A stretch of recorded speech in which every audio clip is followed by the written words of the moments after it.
Je profite effectivement aussi de la lecture de ce rapport annuel 2023 sur le prix et la qualité du service public de prévention et de gestion des déchets pour mettre en lumière deux éléments sur ce dossier. Le premier élément, c'est l'augmentation des taxes et la baisse du service. La notion qualité-prix du service rendu aux contribuables rennais s'est grandement détériorée. En effet, la qualité de service est objectivement dégradée avec la fin du ramassage des déchets verts et le prix de la prestation est en hausse par contre avec l'augmentation de la taxe sur le ramassage des ordures. Avant d'être un élu, je suis un contribuable rennais et comme tous ceux qui payent une taxe foncière, j'ai eu le déplaisir de subir l'augmentation de plus 36,49% de cette taxe entre 2023 et 2024. Cette augmentation est la répercussion directe de la gestion que moi j'ai qualifiée de désastreuse de la rénovation de l'usine d'incinération de Villejean.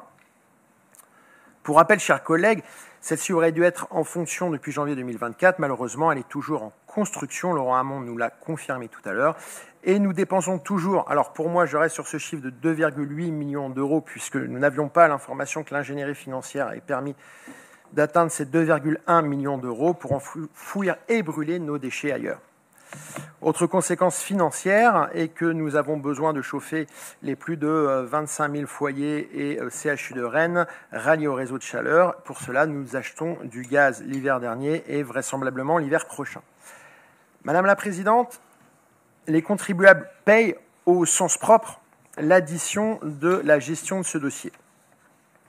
Donc, quand vous concluez les 8 minutes de réponse que vous m'avez faite le 20 juin 2024 en affirmant avec force conviction que vous voulez, je vous cite Madame la Présidente, préserver les intérêts financiers des habitants, permettez-moi simplement, Madame la Présidente, de ne pas vous croire et ma feuille d'imposition ici et celle des métropolitains en témoignent. Voilà. Sur la forme maintenant. Et comme mon collègue Gaël Lefebvre, faisant partie de la MIE, je ne rentrerai pas sur le fond du dossier. Je voudrais revenir sur les deux fois où vous avez répondu, Madame la Présidente, à votre opposition. La première fois, je l'ai dit, c'était ici le 20 juin dernier, et la deuxième fois, c'était à ma collègue Carole Gandon au conseil municipal du 16 septembre dernier. Vous avez tenté de faire croire aux élus, au public, aux médias, qui vous écoutez, que si nous avions poursuivi les travaux en mars 2023, comme vous demandez certaines personnes, dont l'expert judiciaire d'ailleurs, nous aurions fait courir un risque aux ouvriers qui auraient par la suite travaillé à l'UVE. Vous avez précisé et précisément dit, je vous cite toujours, « Jamais nous ne transigerons avec la sécurité de nos installations et jamais nous ne prendrons le risque d'exposer qui que ce soit. Personne ne doit risquer sa vie sur son lieu de travail. » Fin de citation. Et vous avez qualifié de fait nos expressions de totalement irresponsables. Cependant, vous avez vous-même, Madame la Présidente, rappelé que, et ça nous a été encore rappelé par Laurent Hamon tout de suite, rappelé que l'ouverture et la mise en service de l'UVE est soumise à autorisation de l'État.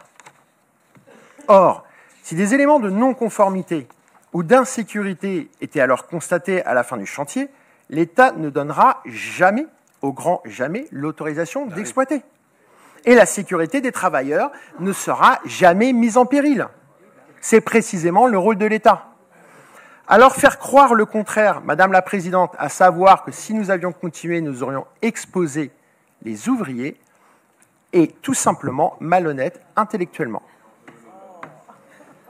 Vous pouvez faire semblant de ne pas comprendre les uns les autres, le propos est extrêmement clair. Vous avez vous-même dit ici, il y a un juge de paix qui s'appelle les services de l'État, au titre de leurs compétences sur les équipements sous pression, ont vocation à donner un avis qui permet l'exploitation. Donc jamais une UVE dangereuse ne serait ouverte à Rennes. Je comprends parfaitement que vous soyez extrêmement mal à l'aise sur ce dossier, car ce dossier de l'UVE, ce n'est pas un clou, mais un pieu dans votre botte. Je comprends que quel que soit l'angle, et je le comprends réellement, par lequel vous preniez le problème, vous constatiez la catastrophe financière et la catastrophe écologique.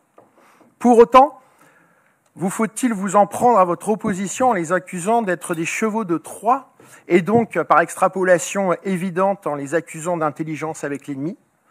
À moins que ces accusations, d'ailleurs, s'adressent à l'expert judiciaire du tribunal administratif. En effet, en ne nommant pas ceux que vous accusez, vous jetez l'opprobre sur tous.